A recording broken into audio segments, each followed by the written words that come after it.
ito nga pala yung aming bagong wagon or cart trolley na in-order at ni-request ni Mahal. So, siya talagang may gusto nito kasi para daw hindi ako mahirapan bumili ng aking mga paninda. And thank you so much for that, Mahal.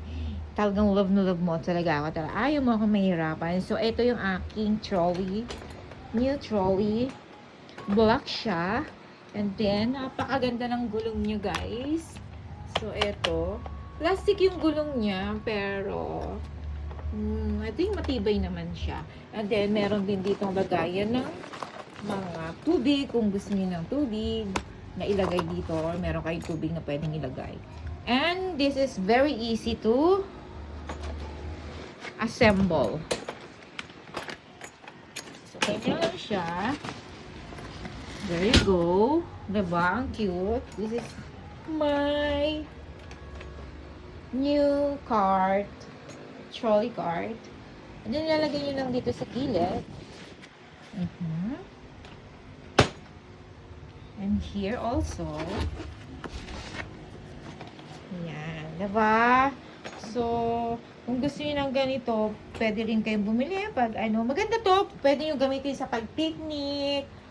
Or, kung bibili kayo ng mga sa mall, pwede nyo rin itong dalhin para hindi na kayo mahirapan, or even meron kayong mga sasakyan, pwede nyo itong ilagay sa compartment ng kotse nyo.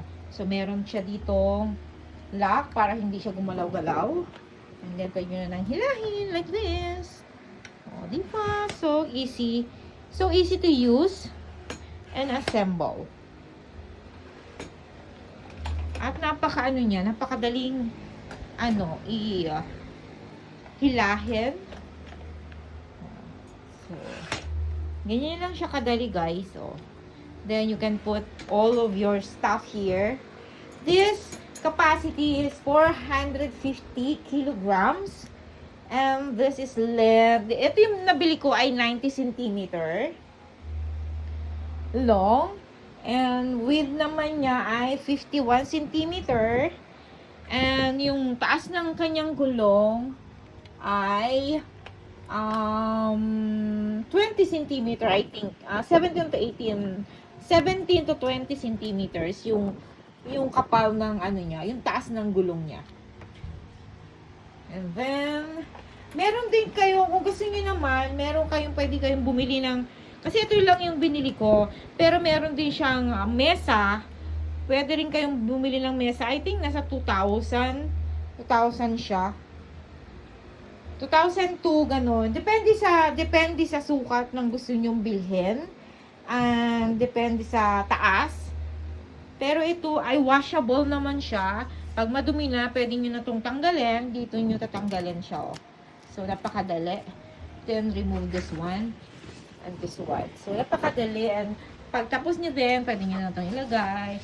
Or, pagtapos nyo na rin gamitin, pwede nyo na itong hilahin. Itong nasa middle. And like this. So, easy. And then, para hindi na siya tapos ilalak nyo lang tong area na to. Yun lang, guys. Thank you for watching. Follow me for more. I love you. Thank you so much again, Mahal.